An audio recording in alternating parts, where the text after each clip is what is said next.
আজি ৩ অক্টোবৰ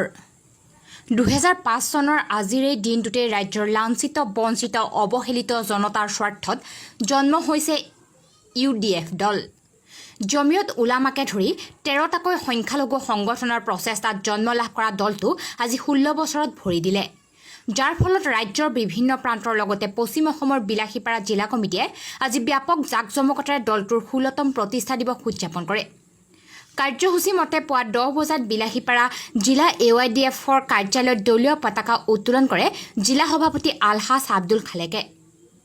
10:30 ফলমূল বিতৰণ আৰু 11 বজাত বৃক্ষৰোপণ কাৰ্যসূচী দলটোৰ কেন্দ্ৰীয় উপসভানেত্ৰী ৰৌছানাৰা বেগম, জিলা কাৰ্যকৰী সভাপতি মুফতি য়াহিয়া কাশ্মী, সাধাৰণ সম্পাদক সাংগঠনিক আব্দুল মজিদ, জ্যেষ্ঠ নেতা শ্বেখ আব্দুল হাছেম, AIUDFৰ জিলা সভাপতি আবু হানিফ, জিলা যুৱ মৰ্চাৰ সভাপতি গোলাম মুস্তাফা, জিলা সাংগঠনিক সম্পাদক গংগাধৰ ৰায়,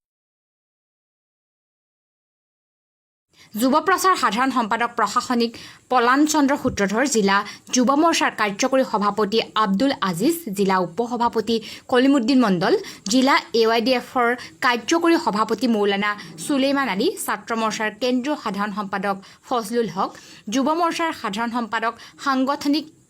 ইনায়াতুল উদুদ আবুল বাছাৰ,